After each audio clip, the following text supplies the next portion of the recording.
Hi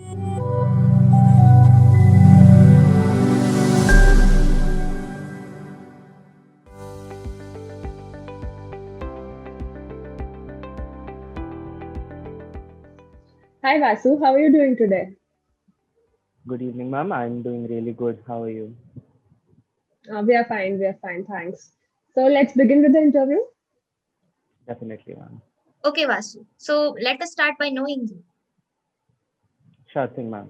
Uh, I am Vasu Goyal. I am a native of Dehradun, Uttarakhand. I completed my class 12th under the CBSE curriculum and went on to join the Delhi University for a bachelor's in commerce. I graduated in 2017 with a first division and I started working with Infolium Research as a market research associate.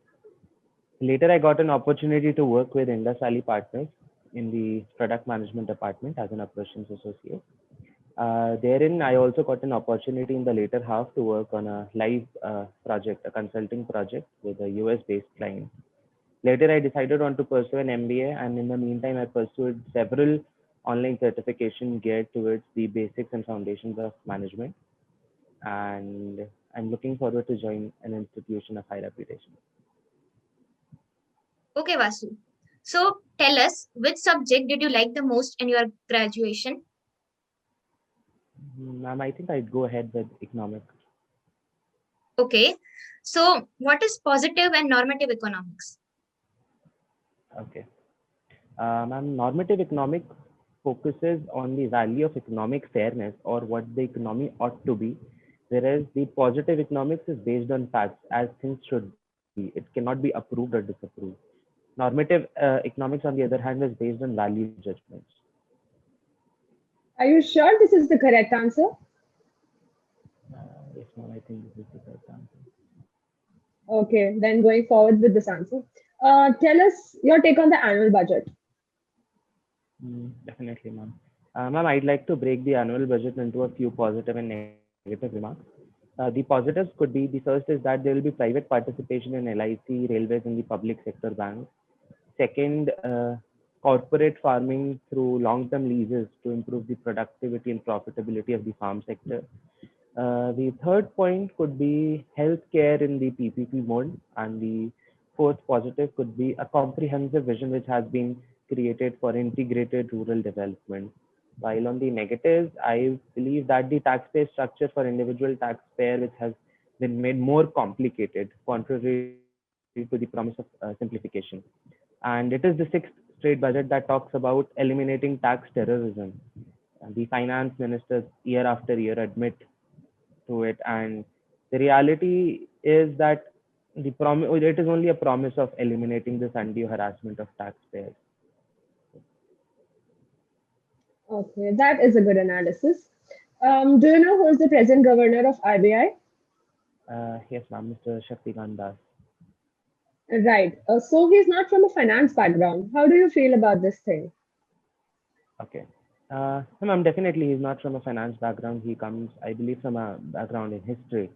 Uh, I certainly think that it is more on the basis of how he can perform in his job, how he takes decisions, how he understands the economy is working.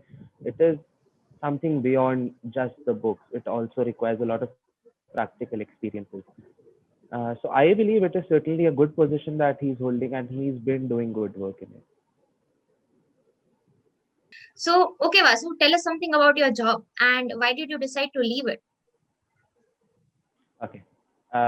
Ma'am, I started my first job with Infolium Research, which was into building an expert network of consultants, retired consultants, the retired CXO suite. And I was working there in market research. I was working on short-term projects lasting from 7 days to 3 months. And I got an opportunity to move into product management with Indus Valley Partners, wherein I was also offered a front-end project. Uh, Throughout, my job was majorly oriented with market research, product management, and project management. Why I decided to leave it was that in the later part of my second job, I was offered a project, which, as I told, it was as an implementation consultant, but the position was ad hoc since I was not holding an MBA as a STEM, and it was one of the requirements of the organization. Uh, Also, I had multiple discussions with my manager about how to go about.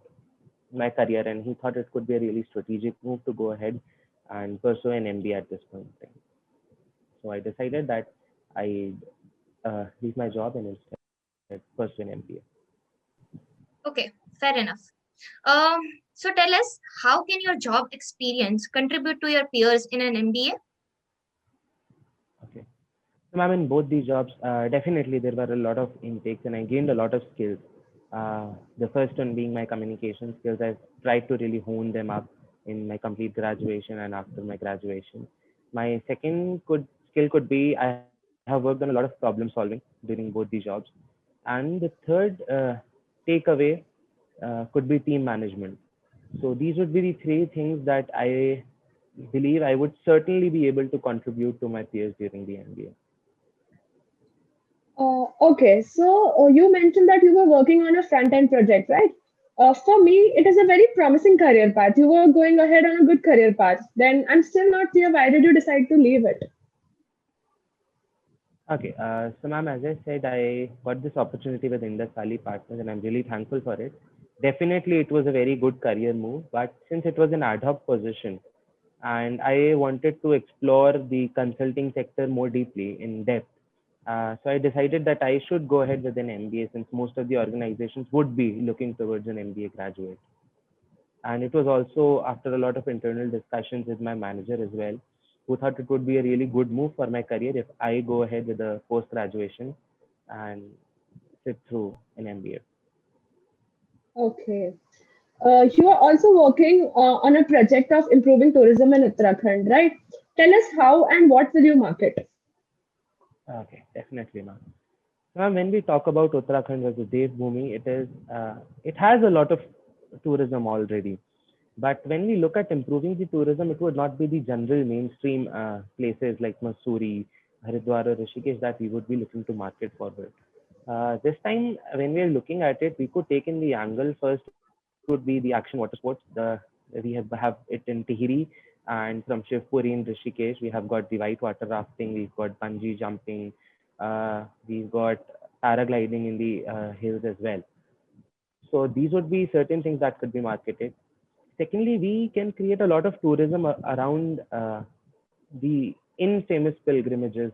There are a lot of temples around Rishikesh, Haridwar, which are already famous, and but there are other parts of Uttarakhand like Jaunsar where there are also such temples as Bhim, which should be known to the people as well. So this could be another working point. That's great. Now, given that you're also working with the Uttarakhand state government in this project, how are you going to attract industries to set up businesses over there? Okay, definitely, ma'am. Ma'am, when we're talking about a business, the very first thing that we could offer them is to save taxes. Well, it is one of a major components through which the company or any organization which is setting up could save across their investment portfolio. So that would be the very first thing that we could offer them, either tax rebates, a tax holiday, or we could reduce the general tax which is collected from such organizations in Uttarakhand. Secondly, the government has is setting up more IT parks. It has already set up one in Sestradhara, Dehradun.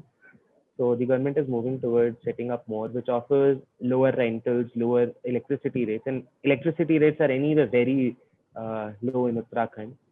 The third thing could be that the housing in Uttarakhand is as well very cheap, and specifically in Dehradun, where the IT park has been set up as of now. So the government could as well market it because certainly when the organization would be functional, there would be employees who would be looking forward to housing, and if it is at ease for the employees, it is at ease for the organization as well. Okay, Great. we got your point. So let us test your GK. What is the full form of SWIFT? Okay, ma'am, SWIFT stands for the Society for Worldwide Interbank Financial Telecommunications. It is a payments channel which is used by custodian banks and other institutions for transfers across borders. Okay. Okay, let's come back to your work experience. Tell us a challenge that you faced in your workplace and how did you overcome it? Okay. Uh, So, ma'am, when I switched to Indus Valley Partners from Infolium Research, I had a complete paradigm shift from market research to a product management role, and there were a lot of things coming at me at that point of time, and the organization was as well expecting from me to be completely working on a product within very few days. So with the knowledge training, I was as well I had also started working on the product as well for the internal role. The challenge here I was facing that the products are very complex and it was very less time to go about it. How I went about it was that I started involving myself more with my peers who were working on the same level and a similar type of product. From them, I got to know a lot of ins and outs of how to look at the product, how to go about testing, creating the functional documentations, and then moving ahead, I started involving myself with the higher ups in the chain, my manager and different members of other teams, who also gave me insights on how it actually is when you're sitting forward to a client. When you are working for a client, what does the client expect? How does the company want to move with their expectations? So I would say the collaborations that I made with the peers and my seniors, that was one thing that helped me move past this challenge that I started facing. That is a good approach. So, as we can see on your resume, you have pursued several certifications on Coursera. How do you estimate that this virtual education system would perform in the near future? Okay. Uh, in fact, ma'am, I pursued a lot of certifications on Coursera. The one thing that I believe about such programs is that you can take them at your own pace whenever you want to, but that would be only with asynchronized programs. For live classrooms, I believe most of the institutions have been teaching in the same pattern in the last 1 year, and it has been thoroughly successful. But I certainly believe that in the near future, it can be very successful given that the technology improves with time, and it would be a period of 3 to 5 years in which we could come to a point of refining in the same thing. Okay, Vasu, we got your point. So tell us, why do you want to do an MBA? Oh, definitely, ma'am. So, ma'am, I come from a commerce background itself, and it is very common in the commerce background to think about an MBA or think about actually attaining an MBA. But I took a different decision after my bachelor's. I had thought I would pursue an MBA, but I decided to go ahead with a work experience. And during the time, I was exposed to a lot of MBA holding colleagues, and certainly their experience and how they managed products, how they managed work was very different. They had a lot of perspectives and they could intake a lot of perspectives from a lot of people. They wouldn't have a linear approach to a problem. They would diversify themselves into multiple approaches, check with their feasibilities, and then go ahead making a solution. And certainly all of this was very enticing for me, since I had already been thinking when would I pursue an MBA. Then I also, as I said, that I had some discussions with my manager. So all of this cumulatively, I helped me set up a goal that yes, I want to pursue an MBA. Great. I think we are done for the day with you, Vasu. Best of luck for your future endeavors. Thank you so much, ma'am. Hi guys, what you just saw was my past year IMCAP interview experience. I hold a profile in commerce with 20 months of corporate experience. The questions asked to me were particularly about my experience and how it can contribute to my and my peers' learning during this time. I was also asked academic questions which were from the very basics, but it was to test my academic rigor. There was a part in the interview where the panel asked the interviewee if the answer was correct. Though the answer given by the student was correct, but they wanted to judge his confidence on his answers. If you face a situation like this in your interview, just politely stay with your thoughts.